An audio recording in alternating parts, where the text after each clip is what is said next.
सूरजमुखी एक छोटे से शहर की चुलबुली लड़की थी। शादी के बाद वर्धमान परिवार में आई। सास सलोनी देवी परंपराओं को बहुत मानने वाली थी।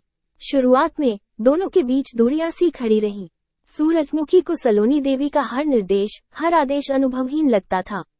वहीं सलोनी देवी को सूरजमुखी की आधुनिकता, स्वतंत्र विचार थोड़े अटपटे लगते थे। एक दिन सूरजमुखी बीमार पड़ गई। सलोनी देवी ने उनकी दिन रात सेवा की, दवाइयां दी, खाने को खिलाया, कथाएं सुनाई। सूरजमुखी सलोनी देवी के इस स्नेह से अभिभूत थी। जब वो ठीक हुई तो उन्होंने सलोनी देवी के लिए एक खास डिनर बनाया। उन्होंने घर को फूलों से सजाया और सलोनी देवी को उनकी पसंद की फिल्म दिखाई। सलोनी देवी सूरजमुखी के इस प्रेम से भावुक हो गई। धीरे धीरे दोनों के बीच संवाद बढ़ा।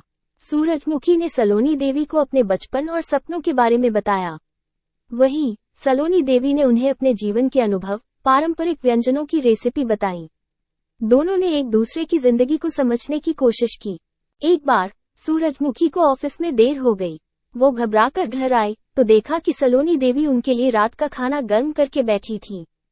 सलोनी देवी ने मुस्कुराते हुए कहा, चिंता मत करो बेटी, कभी कभी देर हो ही जाती है।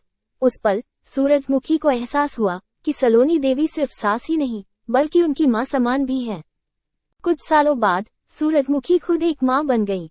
वो सलोनी देवी से सीखे हुए स्नेह और परंपराओं का पालन करते हुए अपनी बेटी की परवरिश कर रही थी। एक शाम जब सूरजमुखी व्यस्त थी तो सलोनी देवी ने उनकी बेटी को गोद में लिया और उसे कहानी सुनाने लगी। उस दृश्य को देखकर सूरजमुखी की आंखों में खुशी के आंसू आ गए।